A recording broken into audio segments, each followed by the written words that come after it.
We are back here at headquarters for another episode of Locked On Kraken, where we are going to talk about some way too early predictions that our friends over on Locked On NHL had for Western Conference Tuesdays. And then we're going to take you back to development camp and get to know Jagger Furcus a little bit more. That's coming up on today's episode of Locked On Kraken.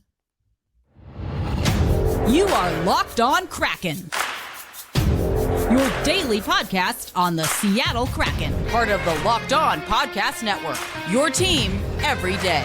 We are the Seattle Kraken.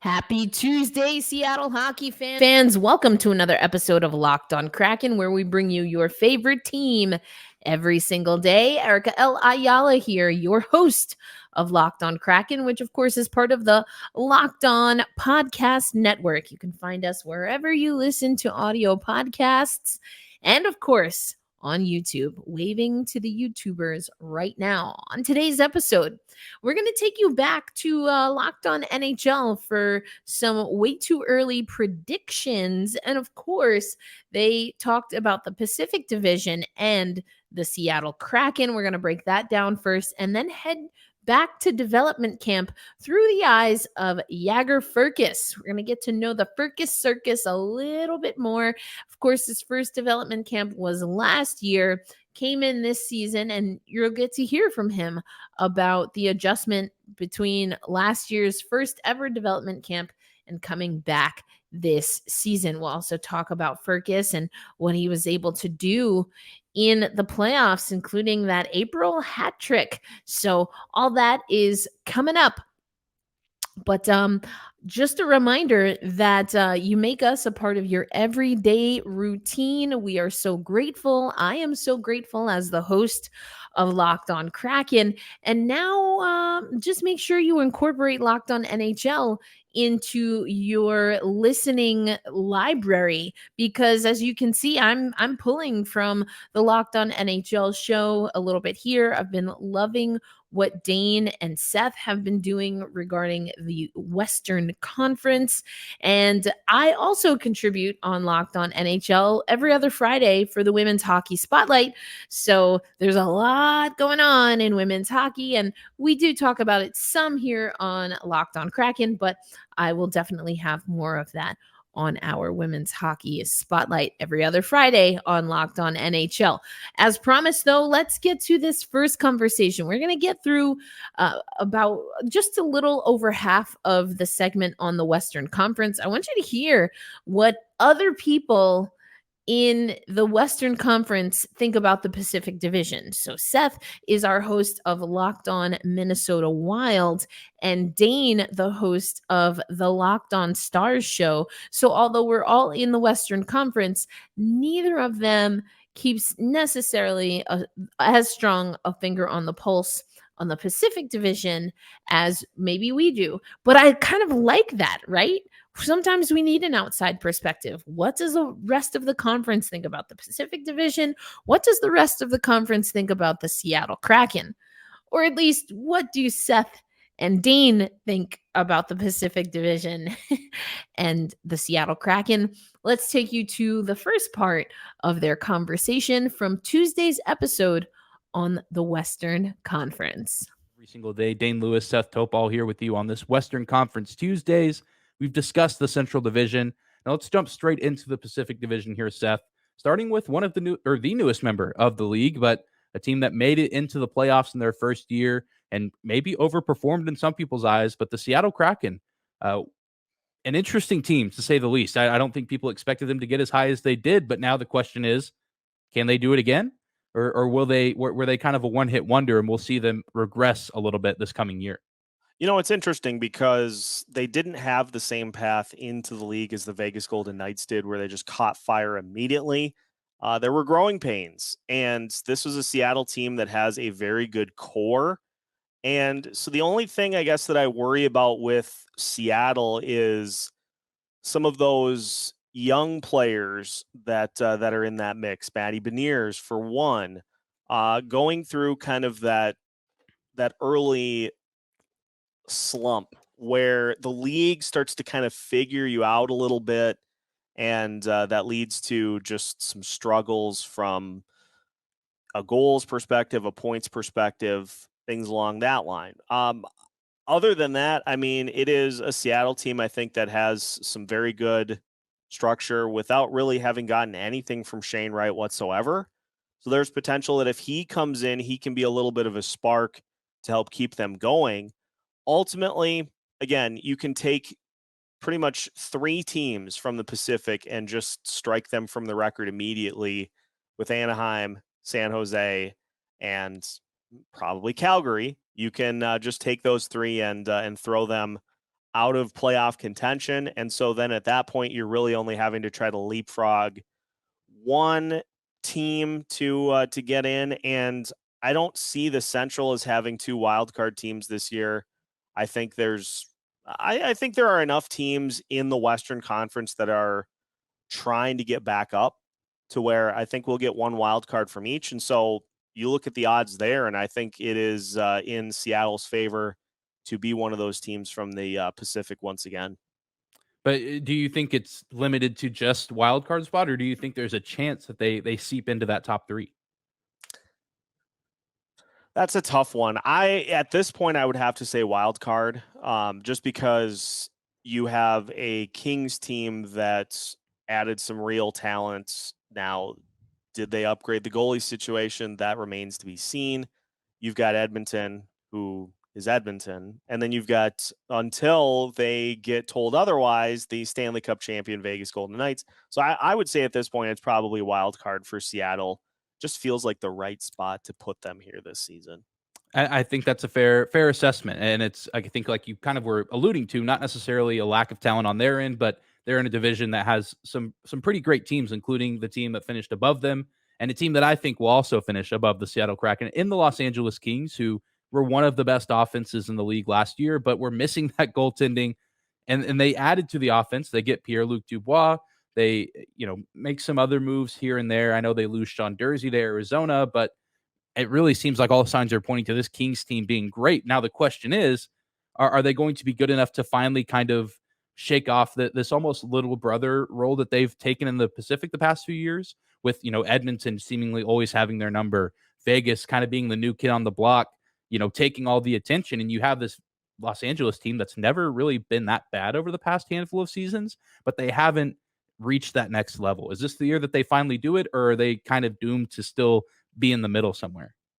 I think they are still going to regret not meaningfully upgrading the goalie situation. I know Connor Hellebuck is still available for a trade, and so in the event that, say, the Kings would go get him, I think I would be proven wrong here. But at this point, you go get Cam Talbot, who I know is not going to be the starter, but he will be part of the goalie rotation there. And I don't know if that's enough for a Kings team that really wants to try to maximize this window, and be a legitimate contender for a Stanley Cup. But ultimately, with the amount of games that they play against San Jose, Anaheim, Chicago, Arizona, they're still a playoff team for me, although I don't think it's going to be enough at this point to get them over the likes of Edmonton and Vegas.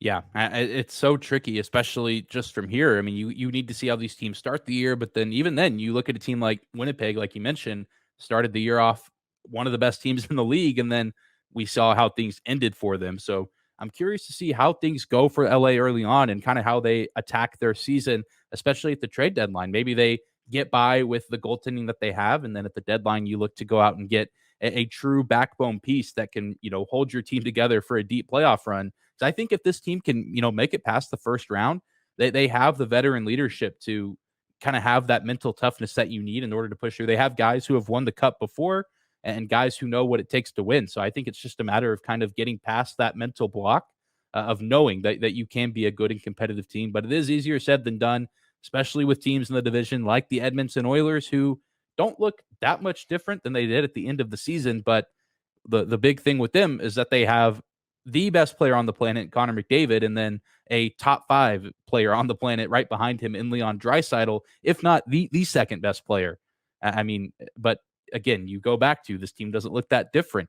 Is Stuart Skinner's rookie year? I mean, are you really, believing that that was a good sign and that he's the goalie of the future that's going to hold this team together? And are you okay with not going out and making these other moves, whether they be risky or not? I think Edmonton is going to be a playoff team. I think they'll be top 3 in the Pacific, but I just keep getting this feeling that we're not really going to see much change in terms of the results at the end of the season. Yeah, it's the classic stop me if you've heard this one before. And I wonder if McDavid or Draisaitl go into the season just kind of rolling their eyes and like, so we're going to run it back again. And that's not to diss what the Oilers have done. It's obviously been a formula that's led to a lot of regular season success. It's just when you have two guys that are definitely in the top 10 in players in the league, but probably, like you said, are in the top 5. The expectations are way higher than simply being a playoff team.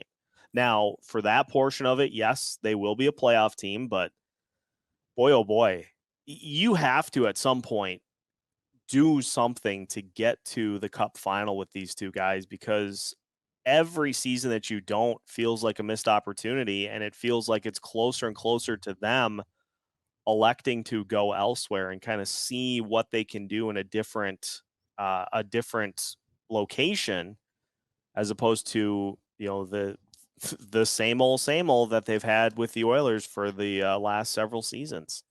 Yeah.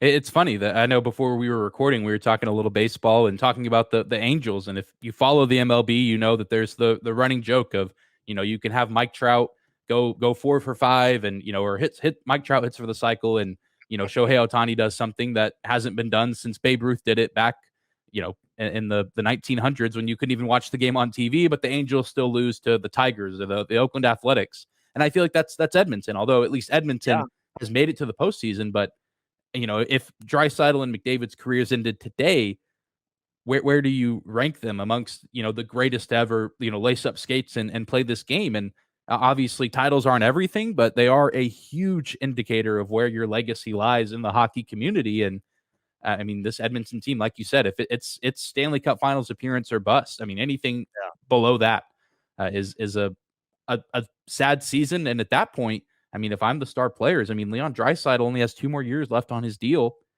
You start to, I think if you're Edmonton, you really start to feel the pressure of if he goes, he might go somewhere else. And McDavid only 3 years left on his deal. If there's no progress made here over the next handful of seasons, I wouldn't be surprised. And honestly, the Oilers shouldn't be surprised if they move on.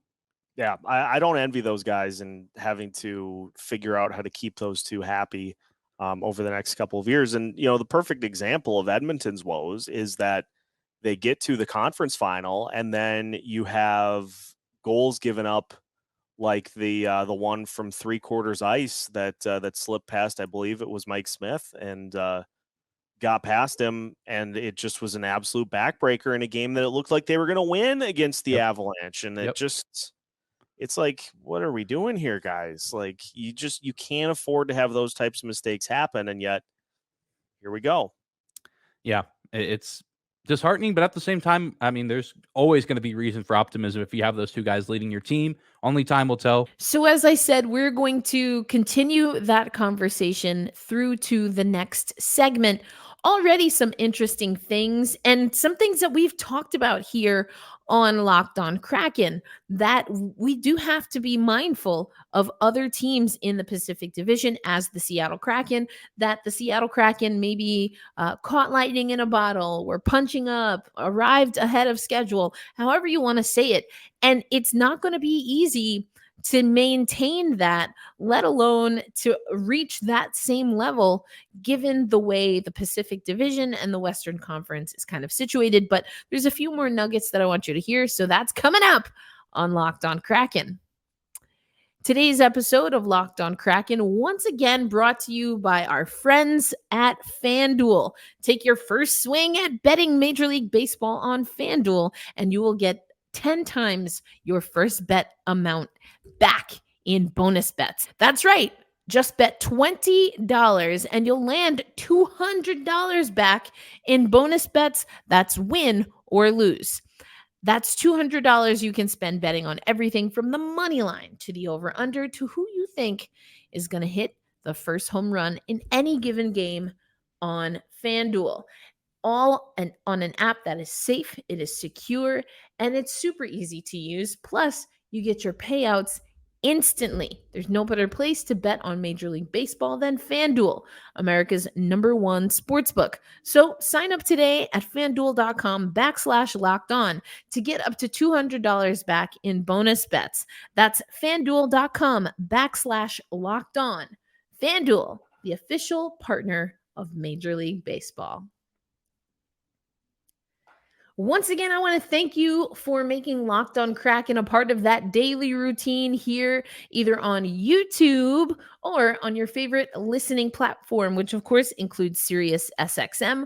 Just search for Kraken and you'll find the Locked On Kraken show or any other Locked On show that you'd like. You can listen on Spotify. You can listen on Apple Podcasts, Google, basically everything under the sun. We're so grateful for the everydayers, and the everydayers know that I've been trying to figure out what my big bad bold prediction is going to be for the Seattle Kraken. We've gone over to the hockey writers. We've gone over or we will go over, some of what Jeff Baker is going to say. So for everydayers, that's coming later in the week. And today, of course, we're listening to what was said earlier in the week on what was said Tuesday on the Locked On NHL show with Dane and Seth talking about the Western Conference and, of course, talking about the Pacific Division and our Seattle Kraken. Let's take you to the rest of that episode. Time will tell what this Edmonton Oilers team will do this upcoming season, but the final team in the Pacific, I think, is a lock for the postseason in 2024. The defending Stanley Cup champion Vegas Golden Knights, and I will say, even with the returning bulk of their team coming back, obviously a few departures, as is the case with every team, but especially a team that wins a championship. This team is still going to be incredibly talented, incredibly deep.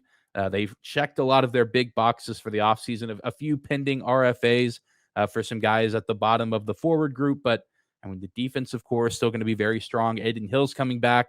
Jack Eichel is now the superstar that everyone expected him to be on a good team.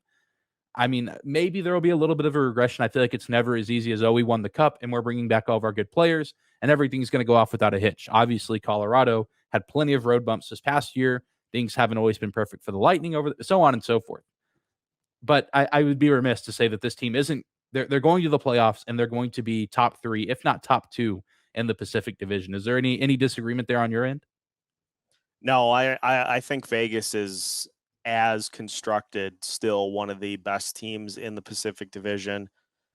And so, barring something catastrophic happening, I don't think there's a scenario in which they don't finish at least number 2.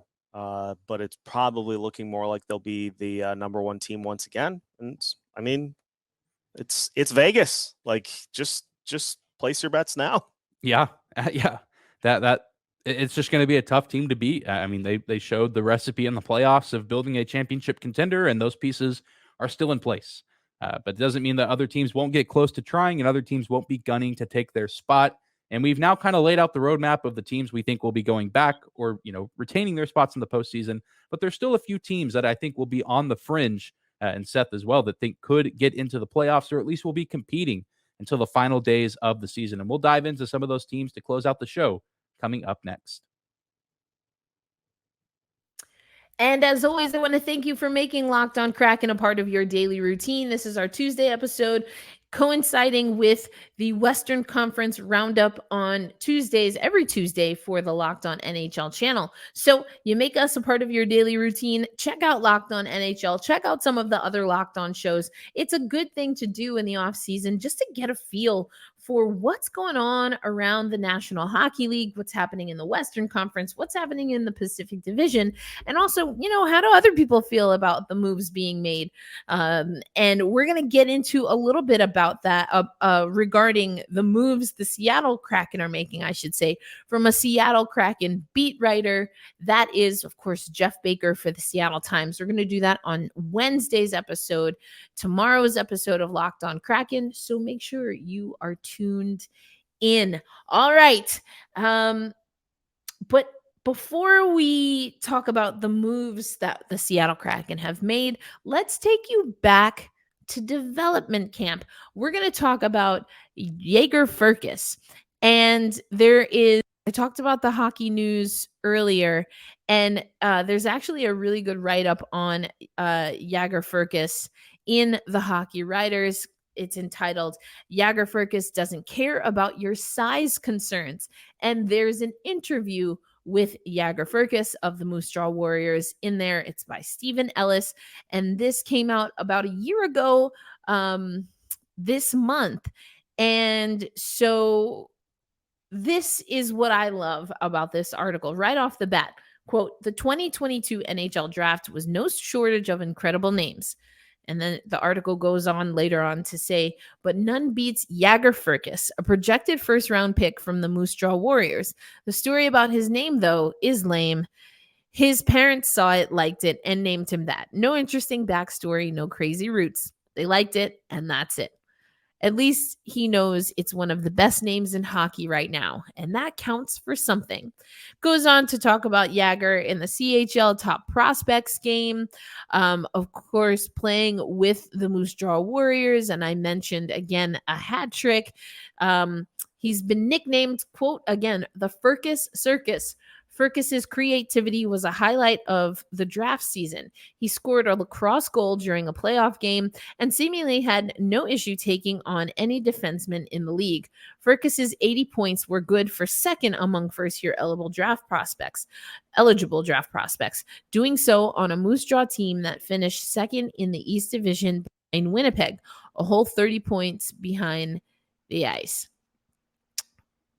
The numbers were there. The scouts were noticing his skills with the puck and saw a clear improvement from even the short period he played with the Warriors last year during the COVID-19 shortened season.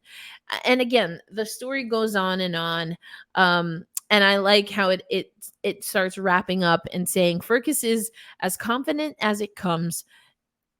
Furcus is as confident as it comes as a prospect, and you have to be willing to try some of the moves he makes on the ice. And while he's not the biggest prospect by any means, he's got the skill to make something out of the opportunities given to him, and he's going to be one heck of a find for the team that selects him on draft day. And you know who selected him? That would be, of course, the Seattle Kraken. Earlier this spring, the Seattle Kraken agreed to terms with Jaeger Furcus. He's got an entry-level contract that is going to be a two-way, 3-year contract, $950K AAV. And so this was, of course, the write-up in April when it comes to tomorrow's episode, Wednesday's episode, where we're going to go over Jeff Baker. He had a mailbag. I thought there were some really interesting conversations, or I should say questions and then responses. So yeah, like a virtual conversation regarding some of the Seattle Kraken's moves, some of the reason maybe why we've seen players like Sprong, Donato, and Geeky move to the wayside. But then are we going to fill that with other people, or are we going to give prospects a chance? So some insight there. And Jaeger Furcus, I think, is still a little bit of ways away, but once he's ready to go, once he's NHL ready, seems like he's going to be very exciting to watch. But I want to take you back to development camp. And here is Jaeger Furcus talking about his second development camp with the Seattle Kraken. Yeah, I think obviously last year is my first NHL camp, so coming here you get to experience a lot of what it takes to get to the next level. So I brought that back to Moose Jaw, and I think we had a good team last year, so it was awesome to be a part of the run we little had, but it was unfortunate we lost out, but it was a great year, great friendships, and hopefully we can get better next year. Just you're way more comfortable around everyone, the coaching staff, the guys here, even the guys I was getting the opportunity to play with in Coach Ayala at the end of the year. Everyone's back here, so it's great to see them. And I think moving forward, it's just getting more and more tight with everyone. They've told me lots of stuff, but I think one thing is just leadership. Obviously, I want to get bigger and stronger. Everyone knows that, but I think leadership's one big thing. It's something that every pro needs, and I think it's something that every person wants to have a quality in them. So that's what I want to do. Yeah, absolutely. There's lots of nerves going into your first preseason game, whether it's just a preseason game or not. It's still, you're in the experience of the NHL, so it's really cool. It's exciting. I mean, I soaked it all up last year, and hopefully I can get one this year as well, because it's a great time and I enjoyed every second of it. Yeah, they said that not too long ago. They said, look at Ty Karche and what he did with his opportunity last year. It's really just how hard you work and how hard you want it, and I mean, he's a great example of that. There's lots of people that have went his route, and it's really exciting for guys like that, and I'm happy for him.